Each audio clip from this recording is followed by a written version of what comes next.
Not too long ago, I was in a small business group meeting explaining what I do. When I mentioned I'm building a membership site to help women entrepreneurs to build both personal and business brand, the floodgates opened. Everyone was asking me a question like, which should I build first, my personal brand or business brand? Do I need to be the face of the business? Or how can my personal brand support my business brand?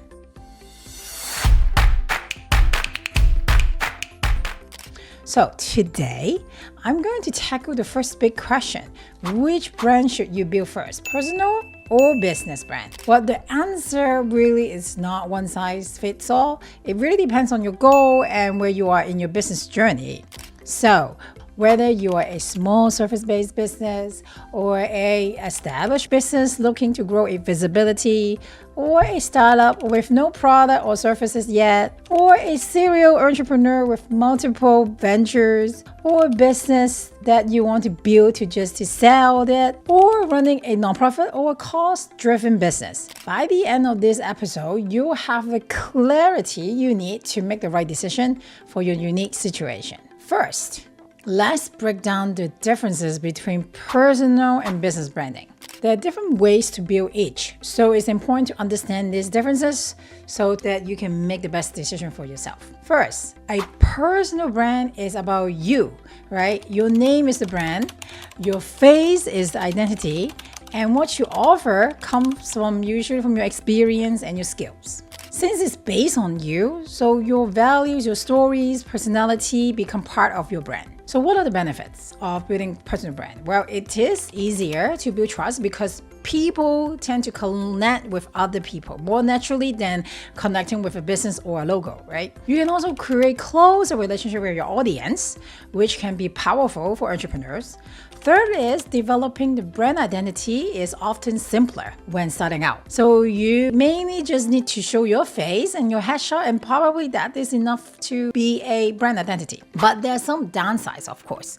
But it is hard to rebrand and change name, right? If things shift in your life or in your career. Also, separating your personal life from the brand can be tricky sometimes. And if you want to sell your business later, that can be tough with your personal brand. Brand yourself is attached to the brand.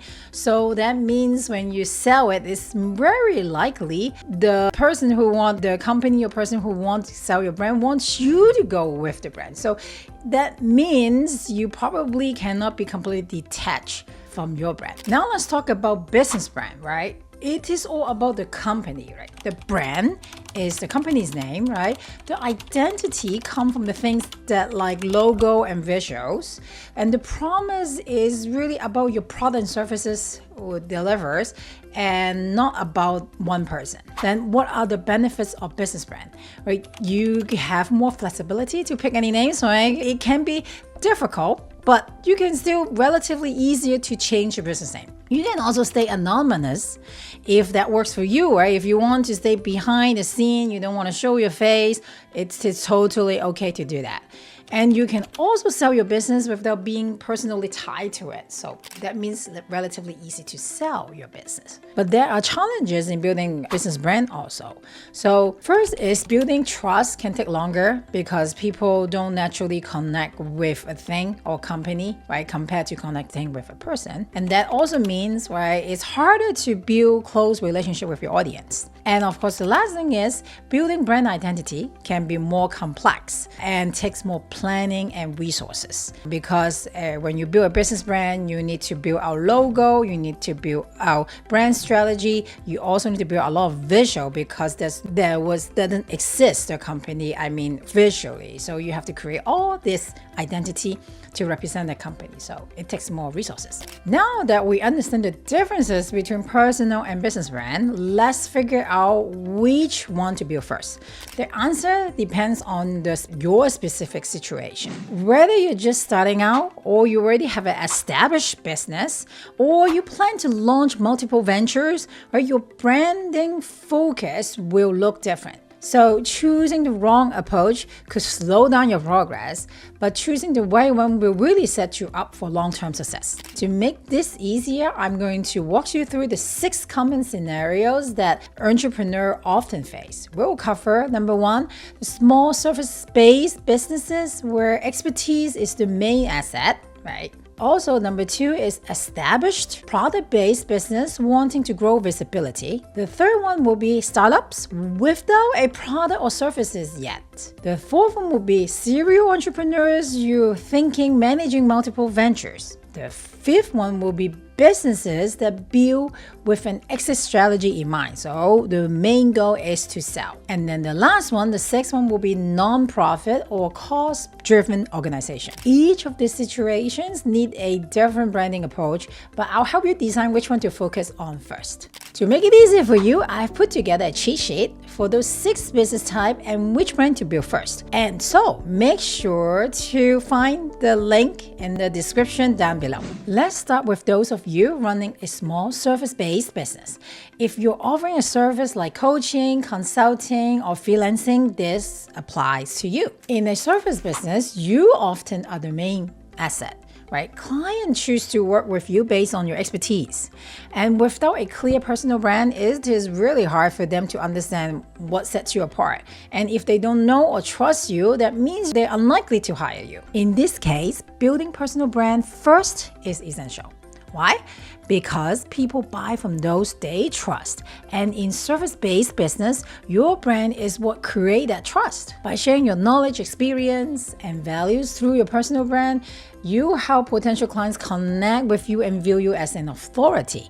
So this approach will help you attract clients even if your business brand isn't fully developed yet. If you already have an established business and you're in a different position, you might be wondering if building a personal brand is even necessary at this point. Here's the thing, while your business brand may already be recognized, people today want a personal connection with the person behind the brand. Big brands understand this well. Companies like Toyota and Progressive Insurance invest millions in spokesperson to build that connection, that personal connection. Like Toyota has Jane and Progressive Insurance has Flo. So without this personal touch, you could be missing out a valuable growth opportunities, partnership, even maybe a stronger customer loyalty.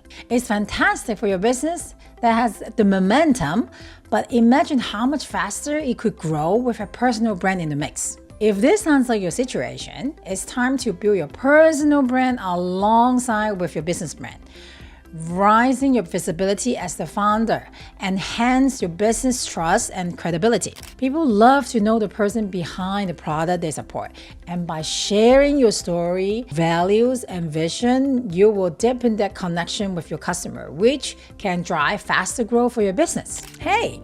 If you're finding these helpful and want more tips on branding, design, and women entrepreneurship, make sure to hit the subscribe button. Now, what if you're in the early stage of your business? You don't have a product or service to offer yet, and you're still working on it right now. Building product and develop the service might feel like this is the main task with branding left for later. Many entrepreneurs in this stage think they cannot start building a brand without a product to sell.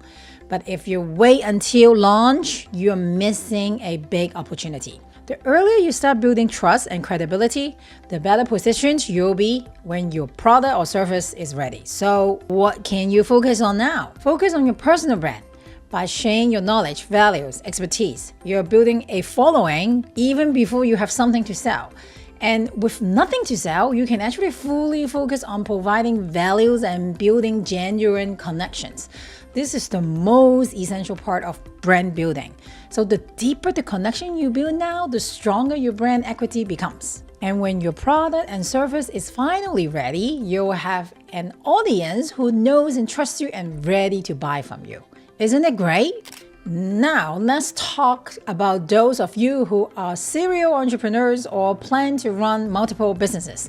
Maybe you are the type of person who loves launching new venture in different industry. The challenge with running multiple businesses is that building separate business brands for each one can get overwhelming, and it's hard to maintain consistency across different industry.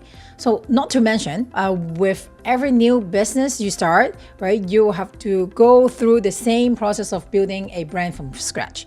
So this can slow you down. That's why for serial entrepreneurs, building a personal brand is the way to go. Your personal brand can act as an umbrella that transcends any individual businesses. Think of entrepreneurs like Richard Branson or Elon Musk. They have built personal brands so strong that they can easily launch and grow a new business because people already trust and recognize them. Their personal brands act as a stamp of credibility, making each new venture feel like a natural extension of who they are. When people know you and believe in your story, it's easier for them to support your latest project. So even if it's not in the same industry, your personal brand becomes your greatest asset, helping you gain momentum across any venture you take on. So it's like having a ready-made audience who's already rooting for your success, no matter what you create next. And if you're building a business with intention of selling it down the line, this session is for you. Your focus might be on growing the business, increasing its value, and eventually stepping away. Here's the challenge. If your business is too closely tied to your personal brand, selling it can become quite complicated. Potential buyers might worry that the business won't thrive without you because customers are loyal to you, not the company. And the last thing you want is for your personal brand to become an obstacle when it comes to time to exit. So in this case, it's very crucial to focus on building a business brand that can stand out on its own. Your business brand should be able to operate and grow independently from your personal identity. This way, right, the value lies in the company's products, services, and established reputation, not in you as a founder. While you can still build your personal brand alongside with it, your main priority should be creating the strong business brand that is valuable on its own. This approach will make the business more attractive to buyers, right? They will see that it is a solid investment ready to grow without your day-to-day involvement. Let's talk about those of you starting a nonprofit or cause-driven business. Your mission likely centers around creating change, supporting a cause that you're deeply passionate about. Here's the challenge. When you're just starting out, people often connect more with you, the founder, your story, your passion, right, than the organization itself. So if you focus solely on business brand, you might miss the chance to build that personal connection that drive early support and engagement. In a cause-driven business, your personal brand is more than just an asset, actually. It's the foundation of a movement, and every movement needs a visible, inspiring leader to champion it, and you are the one to do it. That's why in this scenario, focusing on your personal brand is a powerful approach. When sharing your story and your genuine commitment to the cause, you build the trust, you build strong emotional connection with your audience, right? This authenticity not only inspire early supporter, donors, also advocates, but also position you, right, as the leader they want to follow. With this personal foundation, your nonprofit or cause-driven business will have the momentum to grow and make a lasting impact. I hope this insight helped you make the right decision so your branding truly accelerates your business growth. Well, now that you know whether you should build a personal brand or business brand first, you might be wondering how to get started with building your personal brand from scratch. If you're unsure about where to start, I've got you covered. In the next episode, I will share the exact framework I use to build a powerful personal brand, one that is not only sets you apart, but also will build trust and credibility. Check that out.